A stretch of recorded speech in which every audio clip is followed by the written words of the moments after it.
കേന്ദ്ര സർവകലാശാലയിൽ വിദ്യാർത്ഥിനിക്ക് നേരെ ലൈംഗികാതിക്രമം നടത്തിയ കേസിൽ ജാമ്യത്തിലിറങ്ങിയതിന് പിന്നാലെയാണ് അധ്യാപകൻ ഇഫ്തിഖർ അഹമ്മദ് സമാനമായ കേസിൽ പ്രതിയാവുന്നത്. വിദ്യാർത്ഥിനി നൽകിയ പരാതിയിൽ അധ്യാപകനെതിരായ പരാതിയിൽ ബേക്കൽ പോലീസ് അന്വേഷണം നടത്തുകയാണ്. 2023 നവംബർ 13 കേന്ദ്ര സർവകലാശാലയിൽ ഇംഗ്ലീഷ് ആൻഡ് കമ്പാരിറ്റീവ് സ്റ്റഡി വകുപ്പിൽ 1ാം സെമിസ്റ്റർ വിദ്യാർത്ഥിനിക്ക് നേരെ അധ്യാപകനായ ഇഫ്തിഖർ അഹമ്മദ് ലൈംഗികാതിക്രമം നടത്തിയതായാണ് പരാതി ഉയർന്നത്. ക്ലാസ്സിനിടെ ബോധരഹിതയായി വീണ വിദ്യാർത്ഥിക്ക് പ്രഥമ ശുശ്രൂഷ നൽകാനെന്ന പേരിലും കേന്ദ്ര സർവകലാശാലയിലെ ക്ലിനിക്കിലേക്ക് കൊണ്ടുപോകുന്നതിനിടെയും അപമര്യാദയായി പെരുമാറിയെന്നായിരുന്നു പരാതി പിൻവലിപ്പിക്കാൻ ശ്രമം നടത്തിയെങ്കിലും വിദ്യാർത്ഥിനി പരാതിയിൽ ഉറച്ചു നിൽക്കുകയായിരുന്നു. ഇതിന് പിന്നാലെ വിദ്യാർത്ഥിനികളിൽ നിന്ന് അധ്യാപകനെതിരെ 30ഓളം പരാതികളാണ് കേന്ദ്ര സർവകലാശാലയ്ക്ക് ലഭിച്ചത്. വിദ്യാർത്ഥിനിയുടെ പരാതിയിൽ ബേക്കൽ പോലീസ് ഇന്ത്യൻ ശിക്ഷാ നിയമത്തിലെ 354, 509 വകുപ്പുകൾ പ്രകാരം കേസെടുത്തു. കേസിൽ അധ്യാപകന് 3 മാസത്തെ സസ്പെൻഷൻ മാത്രമാണ് കേന്ദ്ര സർവകലാശാല നൽകിയത്.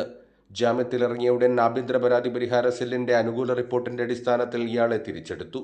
ഹോസ്ദുർഗ് താലൂക്ക് പരിധിയിൽ പ്രവേശിക്കരുത് എന്ന ഹൈക്കോടതി വ്യവസ്ഥ നിലനിൽക്കെയാണ് അധ്യാപകനെ അതേ താലൂക്ക് പരിധിയിലെ കേന്ദ്ര സർവകലാശാല ക്യാമ്പസിലേക്ക് തിരിച്ചെടുത്തത്.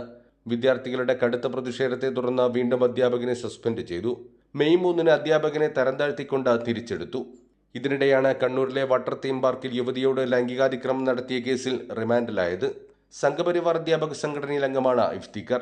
നേരത്തെ കണ്ണൂർ കൃഷ്ണമേനോൻ കോളേജിൽ അധ്യാപകനായിരിക്കെ ഉണ്ടായ സമാനമായ പ്രശ്നത്തിൽ അന്വേഷണം നടത്തിയ കൊളീജിയേറ്റ് വിദ്യാഭ്യാസ വകുപ്പിന്റെ റിപ്പോർട്ടിൽ ഇയാളെ വനിതാ കോളേജിൽ നിയമിക്കരുത് എന്ന് പരാമർശിച്ചിട്ടുണ്ട്.